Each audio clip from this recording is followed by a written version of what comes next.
23هەمین کۆنفرانسی نێودەوڵەتی کەنداوی فارس لەژێر ناوی پلانی ئاشتی هۆرمۆز ئەمڕۆ لە هۆڵی ناوەندی لێکۆڵینەوەکانی سیاسی و نێودەوڵەتی وەزارەتی دەرەوەی ئێران بە میوانداری جەواد زەریف وەزیری دەرەوەی ئێران بەڕێوە چوو. ئەم کۆنفرانسە کە 23هەمین خولی بەڕێوە چوو 23 ساڵ لەمەوبەر لەسەر پێشنیاری ئێران بۆ کۆکردنەوە و پتەوکردنی هەرچی زیاتری پەیوەندەکانی وڵاتانی ناوچەی کەندا و خۆرهەڵاتی ناوەڕاست پێکاتووە. ئەم ساڵ ڕۆحانی سەرۆکۆماری ئێران دوای سەفەری بۆ نیویۆرک بەمبەستی بەشداریکردنی لە کۆبوونەوەی ساڵانی نەتەوە یەکگرتوەکان باسی لە پلانی ئاشتی هۆرمۆز لە چوارچێوەی 23هەمین کۆنفرانسی نێودەوڵەتی کەنداوی فارس کرد و وتی کە ئێمە وەک وڵاتی ئێران بەتەماین بە وەگەڕخستنی ئەم پلانە کێشە و ناکۆکیەکانی ناوچە کەمترکەین و هەنگاوێک بەرەو ئاشتی بنین.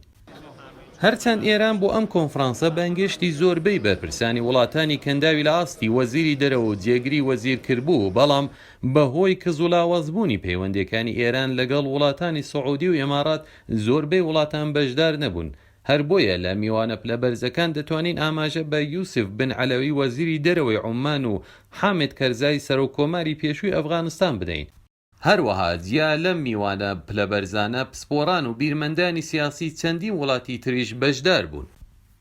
هەرچەند کۆنفرانسی ئەم ساڵ خۆبەخۆ لە ناو بازنەیەکی پڵ لە کێشەدا خەریک بوو بەڕێوە دەچوو و کەس لەم باوەڕەدا نەبوو کە چەند ڕۆژبەر لە دەستپێکردنی کۆبوونەوەکە کێشەیەکی زۆر گەورەتر ئەویش کوژرانی حاج قاسم سولەیمانی بەدەست ئەمریکایەکان بێتە ئاراوە و سێبەری هەموو پەیوەندیەکانی ئێران لە ناوچە و جیهان و تەنانەت ئەم کۆبوونەوەشدا بگرێت.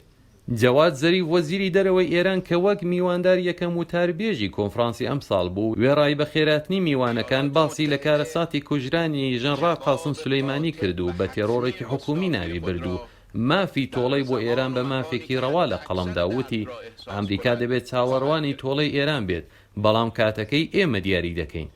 دوای قسەکانی وەزیری دەرەوەی ئێران یوسف بن عەلەوی هات و سەبارەت بە گرنگی لە سەرخۆیی و سینگفراوانی ئێران و وڵاتی ئەمریکا قسەی کرد و داوای لە هەردوو وڵات کرد کە کێشەکان لەمە قوڵتر نەکەن و ناوچە بەرەو هەڵدێری شەڕ نەبن. ئەم کۆنفرانسە لە کاتێکدا بەڕێوە دەچێت کە مانگێک لەمەوبەر هیچ کات بەرپرسانی ئێرانی چاوەڕوانی وە نەبوون کە ڕۆژێک کە دەبێتە ئەمڕۆ 4 ڕۆژ بەسەر کوژرانی فەرماندەی باڵایان حاج قاسمی سولەیمانی تێپەڕ ببێت. ئایا ئەم پلانەی ئێران ئێستاش هەر پلانی ئاشتیە یا ئێران وەکو خۆی لەم ڕۆژانەدا باسی دەکات پلانی تۆڵەی هەیە و دەیهەوێت پلانی شەڕدا بڕۆژرێ؟ ئاکۆ شەمسەدینی گەلی کوردستان، تاران.